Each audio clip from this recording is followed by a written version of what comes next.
Hello every pony, I'm Logan, surprisingly enough, and in this piece I'll be giving some of my thoughts about Season 8 of My Little Pony Friendship is Magic. For the avoidance of doubt, I won't be considering Best Gift Ever as part of the season proper, but I will grant it a short discussion in its own right near the end. I'll also be talking about my favourite and least favourite Season 8 episodes, how the new writers have performed, and various other things. Naturally, there'll also be the usual Fluttershy section in which I discuss Best Ponies treatment this year. I thought Season 8 was a moderate one, with some excellent episodes but rather too many poor ones to go with them. It certainly suffered from an iffy start, with most of the really good episodes coming after the mid-season break. I felt it was a step down from the generally very good Season 7, with the main six in particular often poorly served, but nevertheless a step up from Season 6. It's still too early to tell how many Season 8 episodes will stand the test of time, so please bear in mind as you listen that what I'm giving you here is not necessarily how I might feel in a year or so. Talking of which, let's address the elephant in the room straight away. Most fans, and that includes me, think it likely that there will be only one more season of Friendship is Magic before Hasbro turns its attention to G5. If that does indeed prove to be the case, then we have now entered the last ever inter-season hiatus. Admittedly, back in Season 3, we weren't really sure whether the show would be renewed after Twilight gained her wings, but it wasn't a shock when we got another season. This time, to me at least, it would be. So, to Season 8. The big new feature this year, for which we'd toy Hasbro wanted to push, was the School of Friendship. I felt this was a rather unsatisfactory creation, as it really didn't fit organically into Ponyville. In that sense, it's like Twilight's Castle, but at least we've had several years to get used to that. The school is just there. The show has also ignored the fact that Ponyville has had a schoolhouse since Season 1, and poor old Cheerilee has been shunted out of the way almost entirely. I'm not sure she got a line this year. Even though I'm not fond of the school, it did bring us by far the best innovation of Season 8, the students. Known within DHX as the Young Six, but by most of the fandom as the Student Six, these characters were the revelation of the year. Despite a slightly rocky start in the season premiere, Gallus, Silverscreen, Smolder, Ocellus, Yona and Sandbar quickly worked their way into the hearts of the fandom. There were even times when the students were the only things worth watching in an episode. This seems as good a place as any to do a countdown. In this case, it will be my 3 least favourite episodes of the season. I've never found an episode of FiM entirely without merit, and there were none I'd consider worthless this season either. So, third worst episode of the season, for me, is The Maud Couple. This was a close call with a matter of principles, in which episode I hated Discord putting Yoda in fear of her life, but at least the other characters there did quite well. The Maud Couple was a lower mid-range episode for me on first watching, but in the months since I've gone even more off Pinky's characterisation and Mudbriar's, well, everything really. I get that characterisation was deliberate, but I still don't like it. Second from bottom on my list is Yakety Sax. It was a nicely old-fashioned episode in some ways, with much of it feeling as though it could have been made 6 years ago. That was part of the problem, however. Pinkie Pie's character was regressed and single-tracked to such an extent that she just appeared stupid, something she absolutely is not. What really hurts it in my rankings, though, is its appalling moral. We'd seen that Pinkie's Yavidophone playing was causing real upset, for example to Fluttershy's critters, yet what we're apparently supposed to take out of this episode is that you should support your friends unconditionally even when they're hurting people. This is a terrible message for kids. The wooden spoon this year goes to, well, you've probably guessed it already, but it's non-compete clause. It did have its good moments, such as Fluttershy's early cameo and several scenes with the Student Six.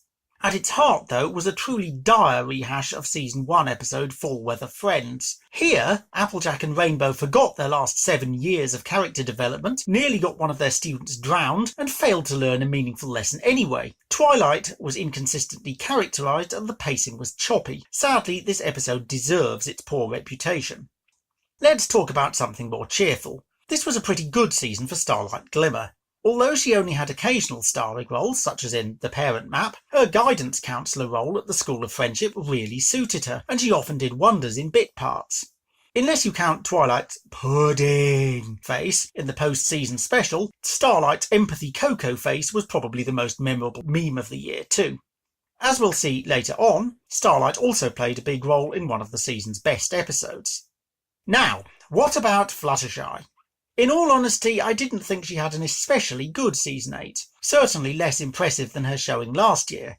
Her main focus episode, Fake It Till You Make It, drew mixed reviews, but I was disappointed, in part because I'd really wanted a Fluttershy rarity friendshipping episode, and we didn't really get that. Shy was much better in Sounds of Silence, although she was in a secondary role to Applejack, being absent from most of the key second act. Flutters did have plenty to do in Best Gift Ever, which was nice to see. There were several new writers this year. I do sometimes hanker for the old days of FiM, when there was a stable roster of writers who'd been with the show since the start, but them's the breaks. The one who stands out to me is Brian Holfeld, who wrote 2 episodes, both excellent, Surf and or Turf and The Heartwarming Club. Some people might place Gregory Bonsignore in first place. He only wrote 1 episode, but it was fan favourite Sounds of Silence. Kaita and Pambara gave us Horseplay and A Rock Who for the Hard Place to mixed reactions. I prefer Horseplay for actually giving Celestia something to do for once. Finally, Kim Bayer-Johnson, who wrote non-compete clause. Oh dear. Let's not get bogged down in negativity though. I think it's time to move on to my favourite episodes of Season 8. As I've done in the past, I'll be choosing 5 of these, rather than just 3, since it's more fun saying positive things. Number 5 on my list is The Heartwarming Club, which just beat out The Washouts. This ponification of the Breakfast Club was a lot of fun, with the students' conversations usually well observed, and a good attempt to portray the internal tensions that can break out when friends are cooped up together for too long, or in stressful situations. We also got a heartbreaking revelation about Gallus, which rather made up for the clear signposting that he was the culprit. He was the only student whose story we didn't hear directly they'd left this teacher's room. One other complaint is that the punishment seemed unrealistic and unfair on the students' families, but on the whole Brian Holfeld did a fine job. And number 4, it's the finale, School Raise. This episode was jointly written by Nicole DeBuck and Josh Huber, and it certainly has Huber's trademark making things happen feel. There's a lot going on, and that constant action helps to paper over a few of the cracks in the plot. Cozy Glow is a villain who divides opinion, but I enjoyed her, much as I enjoyed Evil Starlight back in Season 5. Even so, it is a bit unsatisfactory not to have had a proper motivation or backstory for Cozy. The end of the episode is a pretty clear signpost that she'll be back at least. It was also interesting to see the Tree of Harmony's role. Are we being told that the Student 6 are the next element bearers? Oh, and this was easily Sandbar's best episode of the season. Bronze medal position goes the way of Road to Friendship, which, along with much of the fandom, I've erroneously been calling on the Road to Friendship up until now. Trixie and Starlight have sensational chemistry in almost every episode where they share screen time, and so it was here. This road movie episode was enormous fun, with a plot and song that played homage to the classic Hope Crosby-Lamour films of the 1940s. Actually, this song was probably my outright favourite of the Season 7, just ahead of one I'll get to in a minute. It's a shame we didn't see Saddle Arabia, but oh well. Josh Huber, you done good. Second on the list is another Brian Holfeld episode, Surf and or Turf. Those who know me will know that I'm a big Scootaloo fan. She comes second only to Fluttershy in my affections. So the scene in which Scoot swims as a sea pony and is ecstatic to finally experience something like flying utterly melted my heart. The whole episode was enjoyable though, with the CMC's sparkiness, Twilight's on-off chaperoning, and the decent for a Flash TV show renditions of Mount Aris and Sequestria.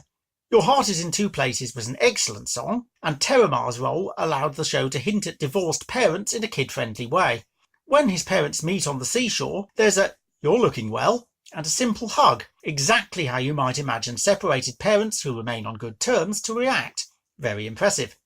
Top of the pile, though, is Michael Vogel's What Lies Beneath. By this point in the season, the Student 6 were established and popular characters, but this episode gave them a real chance to shine. Nearly everything worked, from the surprisingly direct acknowledgement of the traumas Ocellus and Silverstream had faced, to the strong moral of supporting your friends. There was some great comedy, with Smolder's tea party scene, but like so much great comedy, it had a serious undertone. The Tree of Harmony seemed almost brutal at times. I did not enjoy Gallus thinking he was going to be crushed, but you could argue that that made it more other. Whatever, a great ep.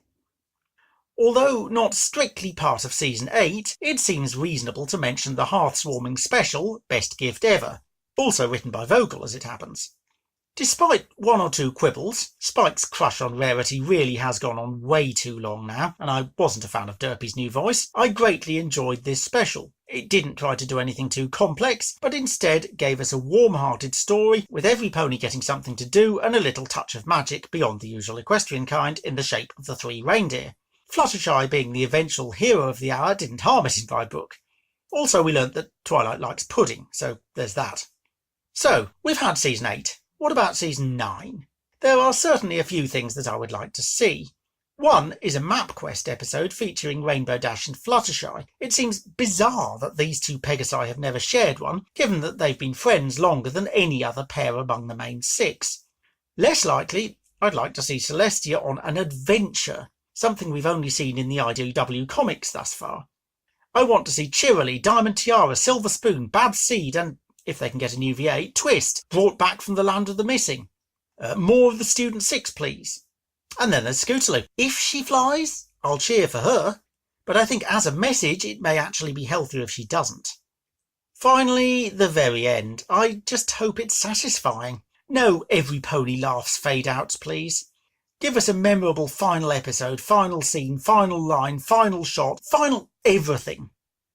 But that, like G5, is for another day. For now, the Friendship is Magic show is still on the road. I'm Logan, and that was a video. Goodbye.